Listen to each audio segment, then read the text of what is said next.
वह चल रहा था कि ब्रह्म है, ब्रह्म परमात्मा ईश्वर,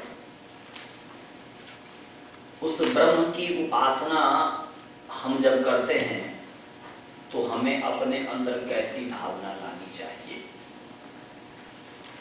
ये जो 25वां श्लोक है उससे पहला श्लोक में बताया गया कि हर कुछ को ब्रह्म समझो, हर चीज में ब्रह्म है। हम जो यज्ञ कर रहे हैं तो चम्मच भी ब्रह्म है, हम जो घी डाल रहे हैं वह घी भी ब्रह्म है, सामग्री डाल रहे हैं वह भी ब्रह्म है, डालने वाला जो है वह भी ब्रह्म है।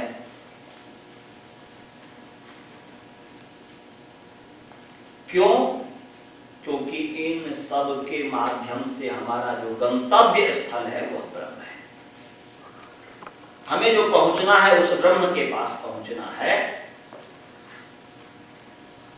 और इन सब के द्वारा हम उस ब्रह्म तक पहुंचने की कोशिश करते हैं, उस ब्रह्म को समझने का प्रयास करते हैं। इसीलिए कहा सब कुछ ब्रह्म है। God is everywhere. सब कुछ ब्रह्म है का मतलब कभी भी यह नहीं समझना चाहिए कि ये माइक है ब्रह्म, हाथी है ब्रह्म, घोड़ा है ब्रह्म। तो इसका मतलब कभी भी नहीं समझना चाहिए, अज्ञानता नहीं लानी चाहिए कि जब हाथी भी ब्रह्म है, हम भी ब्रह्म है, तो ब्रह्म ब्रह्म में तो दोस्ती होती है। ब्रह्म कभी भी किसी से विद्वेष करता ही नहीं है। बाघ भी ब्रह्म है, टाइगर भी ब्रह्म है, लायन भी ब्रह्म है, और हम भी ब्रह्म है। तो जब हम ब्रह्म के पास ब्रह्म जाएगा तो क्यों मारेगा? इस अज्ञानता में ब्रह्म का हम सब कुछ ब्रह्म है, बाघ भी ब्रह्म है, टाइगर भी ब्रह्म है, लॉयन भी ब्रह्म है। इसका मतलब यह हुआ कि हर कुछ में ब्रह्म का दर्शन करो, हर कुछ में ब्रह्म है। हम क्या होता है, हम यदि ब्रह्म समझने लग जाते हैं, इससे लाभ क्या होगा? इससे लाभ क्या होता है? हर कुछ में जब हम ब्रह्म का दर्शन करते हैं, हम अपने व्यवहार में देखते हैं। हम व्यवहार में क्या देखते हैं? जिसको हम अपने से बड़े मानते हैं, जो हमसे बड़ा है, तो क्या करते हैं? उनका हम रिस्पेक्ट करते हैं। और उस रिस्पेक्टफुल व्यक्ति यदि हमारे घर में आता है तो हम घर को भी कितने अच्छी तरीके से सजाते हैं, घर को भी कितने अच्छी तरीके से व्यवस्थित करते हैं। कल्पना कीजिए थोड़ी देर के लिए, जो व्यक्ति जिनको बड़ा मानता है, रिस्पेक्ट जिनको देता है, यदि कोई मुरारी बापू जी को रिस्पेक्ट देता है, कोई आशाराम बापू जी को रिस्पेक्ट देता है, कोई स्वामी रामदेव जी को रिस्पेक्ट देता है, कल्पना कीजिए, या हर व्यक्ति को कुछ व्यक्ति रिस्पेक्ट देता है। अब कल्पना कीजिए कि आपके घर में यदि मुरारी बापू जी आ रहे हैं, आपके घर में यदि स्वामी रामदेव जी आ रहे हैं, आपके घर में यदि श्री श्री रविकांत शंकर जी आ रहे हैं, सबसे पहले तो आप कितने प्रसन्न होंगे, कितने उत्साहित होंगे, और फिर घर को क्या वैसे ही गंदा रखेंगे जैसे कि हम सामान्य रूप से रहते हैं? भले ही हम अपने लिए कुछ अव्यवस्थित करते हैं, परंतु जब यदि कोई रिस्पेक्टफुल, कोई महान व्यक्ति यदि हमारे घर में आता है तो हम उनके सम्मान के लिए, उनके रिस्पेक्ट के लिए, आदर के लिए हम कितने घर को व्यवस्थित कर देते हैं, अपने आप को कितने अच्छी तरीके से व्यवस्थित कर देते हैं, अपने अंदर कितनी अच्छी नम्रता ले आते हैं। ऐसे ही इस दुनिया में जो भी रिस्पेक्टफुल है, जो भी महान है, उन सब में महान में महानतम परमात्मा है, ब्रह्म है, देवों का भी देव जो महादेव है, जो संपूर्ण जगह में जो है, संपूर्ण संसार में समाया हुआ है, वह तो सबसे ज्यादा रिस्पेक्टफुल है। जब अपने मन में भावना ये लाएंगे कि हर कुछ में ब्रह्म है, तो हम हर चीज का जो प्रयोग करेंगे वह सुव्यवस्थित तरीके से करेंगे, अच्छी तरीके से करेंगे। यह हर कुछ में ब्रह्म को देखने का फल है। अपनी भावना उत्तम होगी तो इसमें अगला जो श्लोक है इसमें बताया गया कि वह जो ब्रह्म है उस ब्रह्म की जो उपासना करते हैं, हर कुछ में ब्रह्म का जो दर्शन करते हैं, तो उस ब्रह्म का जो दर्शन करते हैं उसकी क्या पद्धति है? तो बोलते हैं कुछ योगी तो देव यज्ञ के द्वारा उस ब्रह्म की उपासना करते हैं। कुछ योगी बोलते हैं दैवम एवं अपरे यज्ञम योगिना पर्युपासते। अन्य योगी, कई योगी जन जो है उस देव यज्ञ के माध्यम से उस ब्रह्म की उपासना करते हैं,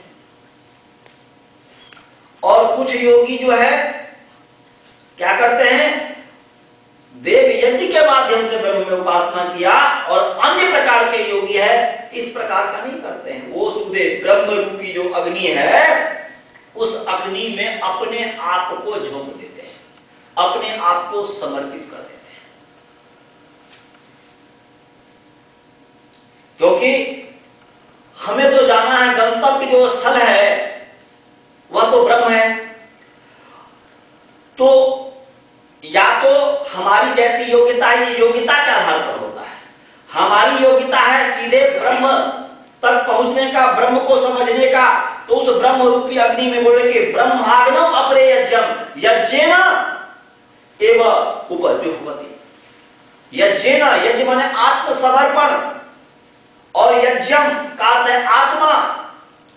अपने आत्मसमर्पण के द्वारा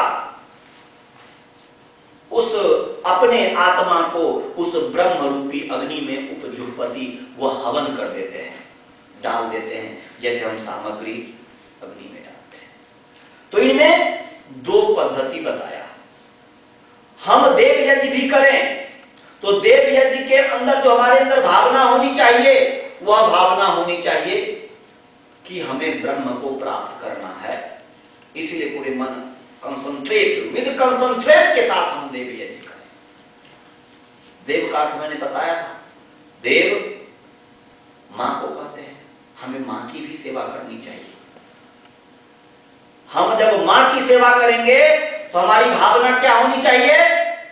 हमारी भावना होनी चाहिए कि हम मां की सेवा कर रहे हैं, उससे हम ब्रह्म को प्राप्त करेंगे, क्योंकि मां की सेवा करने से भी ब्रह्म की प्राप्ति होती है। पिता देवता होते हैं, पिता की सेवा करने से ब्रह्म की प्राप्ति होती है। अतिथि देवता होते हैं, अतिथि की सेवा करने से ब्रह्म की प्राप्ति होती है। साधु संत इत्यादि देवता होते हैं, उनकी सेवा करने से ब्रह्म की प्राप्ति होती है। ये मन में भावना बनानी चाहिए। हमारा गंतव्य स्थल परमात्मा होना चाहिए। गुरु की सेवा करने से ब्रह्म की प्राप्ति होती है, परंतु हम जो ब्रह्म परमात्मा है वह गंतव्य स्थल को भूल गए और सीधे कह दिए कि गुरु ब्रह्मा गुरु विष्णु गुरुर्देवो महेश्वर गुरु साक्षात परब्रह्म तस्मै श्री गुरुवे नमः। तो ये भ्रांति हो जाएगी। यदि जो गुरु, हमें गुरु की सेवा करने से ब्रह्म की प्राप्ति होगी, परंतु उस ब्रह्म को त्याग करके गुरु को ही ब्रह्मा मान लो, गुरु ब्रह्मा गुरु विष्णु, गुरु को ही विष्णु मान लो, अब गुरु को ही महेश्वर मान लो, गुरु को साक्षात परम ब्रह्म मान लो, तो वह जो गंतव्य स्थल जो परमात्मा है, ब्रह्म है, वहां तक नहीं पहुंच पाएंगे। इसलिए हमें गुरु की पूजा करनी है, हमें गुरु की सेवा करनी है, परंतु किस लिए सेवा करनी है? क्योंकि वह हमें ब्रह्म तक पहुंचाता है। यदि पहुंचाता है तो ठीक है, नहीं तो फिर हम गुरु में ही किसी, हमें जहां पहुंचना है उस साधन से वहां तक पहुंचने का प्रयास करना चाहिए। हमें यदि इंडिया जाना है तो उसका जो साधन एरोप्लेन है उसका प्रयोग करके हमें इंडिया पहुंचना है, न कि एरोप्लेन को ही सब कुछ मान लेना है। तो यहां पर कहा कि देव यज्ञ के माध्यम से हम तो योगी लोग उपासना करते हैं परमात्मा की, और कुछ योगी जो हैं अपने आप को जो है अपने आप को समर्पित करके उस परमात्मा के ब्रह्म रूपी अग्नि में अपने आप को डाल देते हैं, समर्पित करके परमात्मा की उपासना करते हैं। आगे 26 जो है, बोलिए आगे। श्रोत्रादीन इंद्रियाण्यन्ये, श्रोत्रादीनिन्द्रियाण्यन्ये संयमाग्नेषु जुह्वति, संयमाग्नेषु जुह्वति, शब्दादीन विषयानन्य, शब्दादीन् विषयानन्य, इंद्रियाग्नेषु जुह्वति, इन्द्रियाग्नेषु जुह्वति। यहां पर इस श्लोक में बताया गया कि जो कुछ योगी हैं, इतना ये समझ लीजिएगा, जो भी है हमारा गंतव्य स्थल जो परमात्मा है, उस परमात्मा तक पहुंचने का जो ये प्रक्रिया बताया है, ये जो पद्धति बताया है, ये सब मिल करके, क्योंकि आगे बताएंगे, जो व्यक्ति इन सब को जानता है वही परमात्मा को प्राप्त कर सकता है। देव यज्ञ के माध्यम से भी, अब आगे जो कहा गया, क्योंकि इस माने जो भी भगवान के इसमें वर्णन कर रहे हैं कि योगी ऐसी उपासना करते हैं, ऐसे उपासना करते हैं और ब्रह्म को प्राप्त करते हैं, तो वह सब उस स्थिति को प्राप्त करके आगे जो कहा कि कुछ अन्य माने श्रोत्रा दीन इंद्रियाणी अन्य संयमाग्नेषु जुह्वति, बोल रहे हैं कि कुछ योगी जो है, अन्य जो योगी है, अन्य योगी क्या करते हैं, कई योगी क्या करते हैं, श्रोत्र इत्यादि जो इंद्रिय है, सेंसेस है, आदि माने श्रोत्र के अलावा, श्रोत्र मीन्स का, फिर नेत्र माने ईयर्स, आईज, टंग, स्किन और नोज, ये जो आंख, नाक, कान, जीवा और त्वचा जो है, ये 5 जो ज्ञानेंद्रिय है और साथ साथ 5 कर्म इंद्रिय हैं। इन ज्ञानेंद्रिय और कर्म इंद्रियों को क्या करता है, संयम रूपी अग्नि में झोंक देता है। संयम क्या है? संयम का मतलब सामान्य अर्थ हम क्या समझते हैं, कंट्रोल। ठीक है, कंट्रोल है, कंट्रोल है, कंट्रोल रूपी अग्नि में अपने आप को झोंक देता है। तो अब देखो इसमें क्या है, संयमाग्निषु, जो संस्कृत जानते हैं उसके लिए संयमाग्निषु प्लूरल नंबर है, कंट्रोल सिंगुलर है या प्लूरल है, कंट्रोल जो शब्द है सिंगुलर है और यहां पर संयमाग्निषु प्लूरल है, बहुवचन है। इसका मतलब क्या हुआ, इसका मतलब ये हुआ कि संयम का कंट्रोल, उन जिसके द्वारा, जिस चीज के द्वारा कंट्रोल किया जाता है उसका नाम है। वह महर्षि पतंजलि कहते हैं, क्योंकि ये पारिभाषिक शब्द है, महर्षि पतंजलि योग दर्शन में कहते हैं संयम किसका नाम है, त्रयम एकत्र संयम है। एक सूत्र बनाए, क्या बताया बोलिए, त्रयम त्रयम एकत्र संयम। संयम एकत्र माने एकस्मिन् स्थाने, एकस्मिन् स्थाने त्रयम संयमः अस्ति। एक स्थान पर 3 जो है संयम है। एक क्या, एक परमात्मा। एकत्र का मतलब हुआ एकस्मिन् स्थाने माने एक परमात्मा, एक आत्मा, एक जो परमात्मा है, एक जो आत्मा है, उस आत्मा में, परमात्मा में 3 का होना। 3 क्या, धारणा, ध्यान, समाधि। अष्टांग योग 8 अंग है ना जी योग के, क्या क्या है बोलिए, जोर से बोलिए, यम, नियम, आसन, प्राणायाम, प्रत्याहार, धारणा, ध्यान, समाधि। तो जो अंतरंग है, यम, नियम, आसन, प्राणायाम, प्रत्याहार, ये तो योग का बहिरंग है, बाहर का अंग है। और धारणा, ध्यान, समाधि ये भीतर का अंग है। इंटरनल पार्ट्स है। तो जो इंटरनल पार्ट्स है, धारणा, ध्यान, समाधि, इस धारणा, ध्यान और समाधि तीनों का एक में होना ये संयम है। धारणा मतलब क्या हुआ जी? देशबंधः चित्तस्य धारणा। क्या बोलिए? देशबंधः चित्तस्य धारणा। बोल रहे हैं चित्त जो है, मन जो है, माइंड जो है, उस माइंड को देश में बांधना। देश माने प्लेस, देश माने प्लेस, स्थान। इस शरीर में नाभि, नेवल, हार्ट, गला, आईज और middle of eyebrow, centre of eyebrows, शिखा, पीठ का पीछे जो है, मिडिल में जो है स्पाइन का मिडिल, कहीं पर भी मन को बांधना अभ्यास के लिए, और वहां पर बांध करके फिर परमात्मा और आत्मा की विवेचना करके उसी में मग्न हो जाना, ये समाधि है। केवल वह परमात्मा ही दिखे या आत्मा ही दिखे और फिर बाद में वह स्थान भी छूट जाएगा, केवल आत्मा में ही धारणा हो जाएगी, ध्यान हो जाएगा, समाधि हो जाएगा, उस परमात्मा में ही धारणा, ध्यान, समाधि हो जाएगा। तो बताया कि संयम रूपी अग्नि और धारणा, ध्यान और समाधि रूपी अग्नि में अपने इंद्रियों को झोंक देते हैं, अपने इंद्रियों का आहुति कर देते हैं, क्योंकि इसको किए बिना ब्रह्म रूपी अग्नि में हम आहुति कर ही नहीं सकते।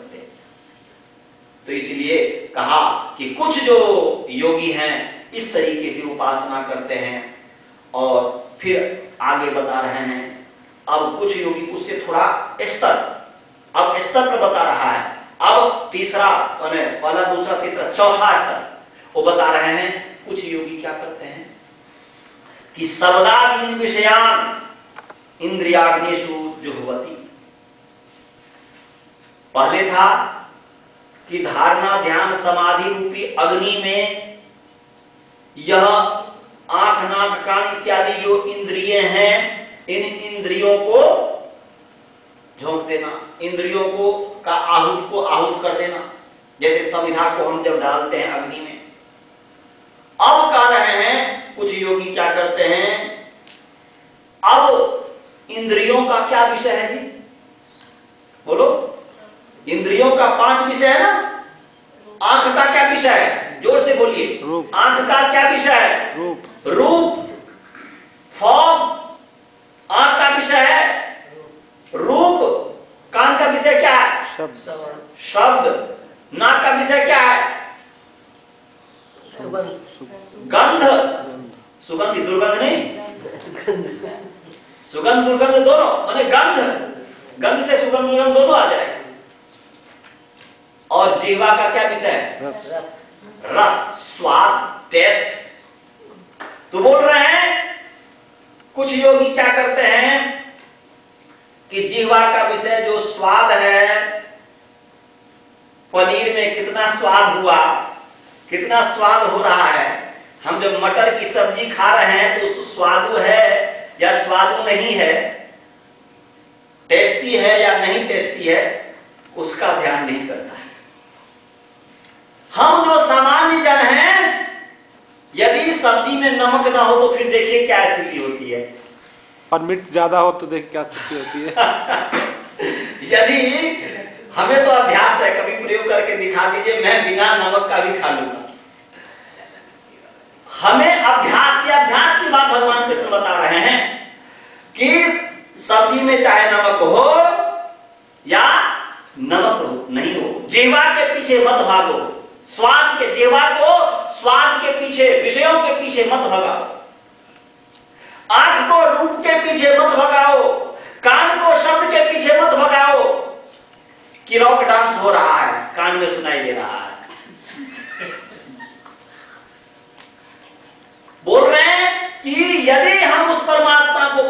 करना चाहते हैं, उस परमात्मा को समझना चाहते हैं, तो उपासना के समय में, ईश्वर भक्ति के समय में इन सभी इंद्रियों का जो विषय है, उस विषयों को इंद्रिय रूपी अग्नि में जला।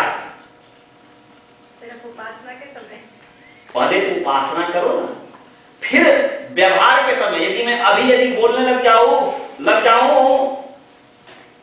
कि बच्चों को डांस मत सिखाओ, तो हमें यहां से आप भगा देंगे।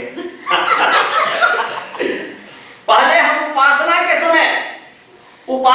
समय इस चीज का अभ्यास करें। देखो,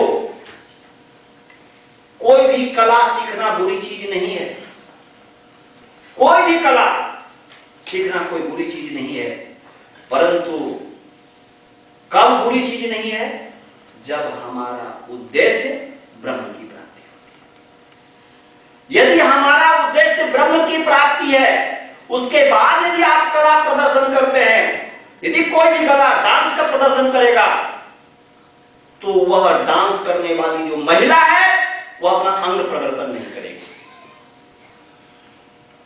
परंतु जो केवल डांस को ही उद्देश्य मान लेता है, जो केवल विषयों के ही उद्देश्य मान लेता है, उसको लोक लज्जा से क्या लेना है? भगवान कृष्ण यहां पर कहते हैं कि देखो, संसार का हर चीज भोगने के लिए मिला है। भगवान आंख दिया है, क्या देखूंगा नहीं? क्या किसी को देखना बुरी चीज है? क्या शब्दों को सुनना कोई बुरी चीज है? क्या भोजन करना कोई बुरी चीज है? स्वादु चीज खाना बुरी चीज है? भगवान कृष्ण कहते हैं नहीं, बुरी चीज नहीं है। आंखों से देखो रूप को। शिवाजी ने भी रूप को किसी एक सुंदरी महिला को देखा था और कहा था, आहा, यदि मेरी मां ऐसे ही सुंदर होती तो मैं भी इतना सुंदर होता, क्योंकि वो कुरूप थे देखने में। शिवाजी काले थे, उतने सुंदर नहीं थे देखने में, वो भी उन्होंने भी देखा, शिवाजी ने भी देखा। भगवान ने दिया हमें आंख देखने के लिए। मातृवत पर दारेशु पर द्रव्येशु लोचवत और आत्मत सर्वभूतेषु यह जानाति सब पंडिता। बोल रहे हैं कि मां के समान दूसरे को समझो, परंतु हमारे यहाँ कल्चर ही है। परंतु यहाँ पर देख, किसी को मां बोल दो तो पता नहीं क्या होता है, कि हमें बूढ़ा बूढ़ी बोलती है। किसी को पिता बोल दो, क्योंकि क्योंकि हम गुरुकुल में ही सीखते थे। गुरुकुल में सिखाया जाता था कि माँ के तुल्य उसको माता जी कहो, पिता के तुल्य उसको पिताजी कहो, बहन के इसका है उसको बहन बोलो, जो छोटी है उसको बेटी बोलो। अब ये सिखाया जाता है, वही अभ्यास है, इसलिए यहां पर भी हो जाता है। तो कहने का अभिप्राय यह है कि भगवान कृष्ण यहां पर कह रहे हैं कि आंख से देखो, परंतु मातृवत देखो, राग और द्वेष से को छोड़ करके देखो। पीछे पढ़ाया कि राग द्वेष वियुक्तस्तु विषयान इंद्रिय चलन आत्मवश्य विधेय आत्मा प्रसादम अधिगच्छति। बोल रहे हैं कि ये जो इंद्रिया है, यही इसको झोंकना हुआ, यही हवन करना हुआ कि इंद्रिय रूपी अग्नि में विषयों को जला देने का मतलब यही होता है। उपजोगति माने हवन कर देना, जला देना। कि जब अपने इंद्रियों को कंट्रोल करते हैं, अपने अधिकार में रखते हैं, और इसके बाद राग और द्वेष को विदाउट अटैचमेंट के साथ, विदाउट द्वेष के साथ, जब हम आंख से रूप को देखते हैं, कान से शब्दों को सुनते हैं, जीवा से हम रस को चखते हैं, हम किसी चीज को छूते हैं, स्पर्श करते हैं, तो फिर वह बंधन में नहीं डालता है, वह ब्रह्म के प्राप्ति में बाधक नहीं है, बल्कि साधक है। तो यहाँ पर भगवान कृष्ण कहते हैं कि अन्य जो योगी है, कई जो योगी है, वह शब्द आदि जो विषय है उनको इंद्रिय रूपी अग्नि में क्या कर देते हैं? हवन कर देते हैं, जला देते हैं।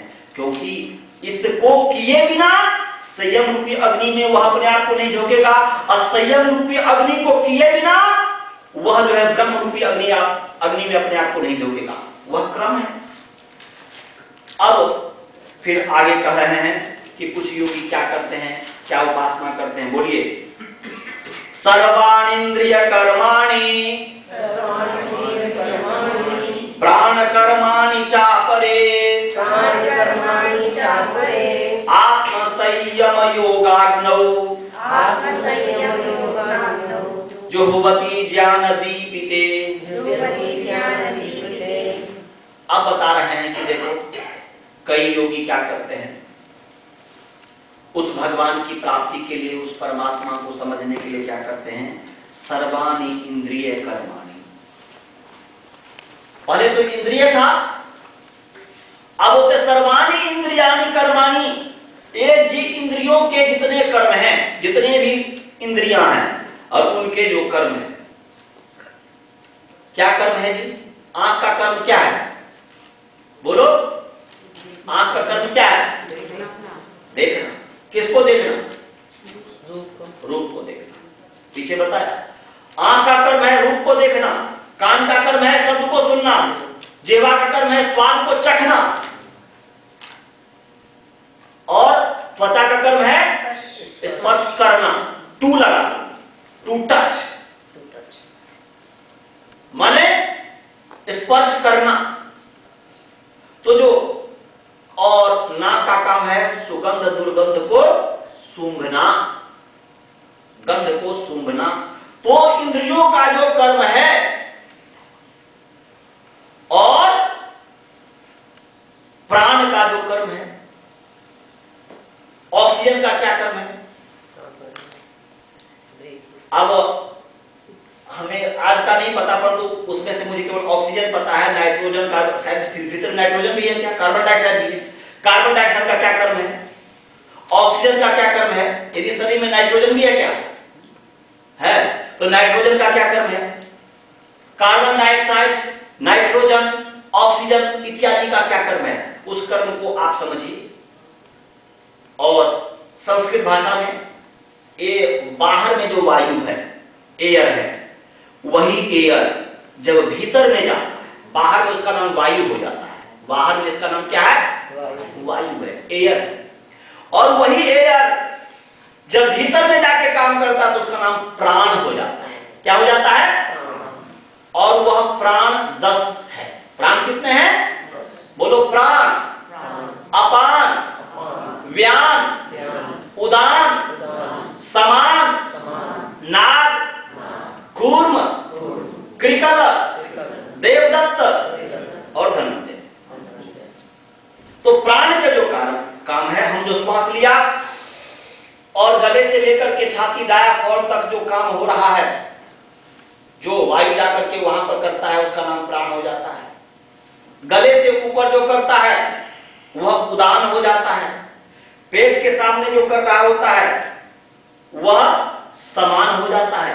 उससे नीचे जो करता है अपान वायु के, तो वो अपान हो जाता है। तो प्राण, अपान और शरीर, पूरे संपूर्ण शरीर में जो वायु काम करता है उसका नाम व्यान हो जाता है। और आछी, छींक जो करते हैं, पलक जो झपकाते हैं, जो उबासी जो लेते हैं, जम्हा इत्यादि जो लेते हैं, इस सब का जो नाग, कूर्म, कृकल, देवदत्त, धनंजय इत्यादि उसका नाम है।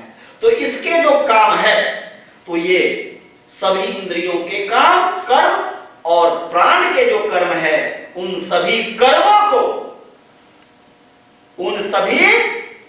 को आत्म संयम रूपी योगाग्नि में डाल देता है। क्या?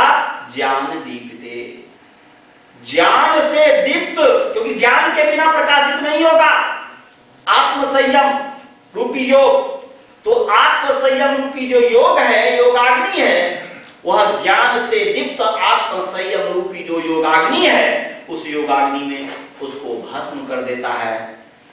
यह क्योंकि इसको बिना किए आगे इंद्रियों का जो विषय है उसको नहीं झोंका जा सकता, उसको नहीं जलाया जा सकता। उसको जलाए बिना संयम रूपी अग्नि में श्रोत्रादि इंद्रियों को नहीं झोंका जा सकता, और उसको किए बिना ब्रह्म रूपी अग्नि में अपने आप को नहीं झोंका जा सकता। तो ये क्रम बताया, और ऊपर जो दैव यज्ञ बताया, उस ब्रह्म को प्राप्त करने का जो संध्या इत्यादि, उसके माध्यम से उस ब्रह्म को प्राप्त, ये सब करते हुए फिर देव यज्ञ, देव यज्ञ माने यहाँ पर संध्या, मेडिटेशन। इन सभी को करते हुए जो संध्या वंदन है उसके माध्यम से उस परमात्मा की उपासना करता है और उस उपासना करके उस ब्रह्म को प्राप्त करता है। तो अब समय हो गया है, अब अगले सप्ताह हम आत्म संयम योगाग्नि क्या है उसको बताएंगे, फिर आगे चलेगा। मैं इतने ही कहकर अपने वाणी को विराम देता हूँ। ओ सब I will attempt to do a English translation of the very profound sermon that he gave us today. First, he started off with a prayer to God, saying, "O Lord, you're full of light, you're full of strength, you're full of abilities.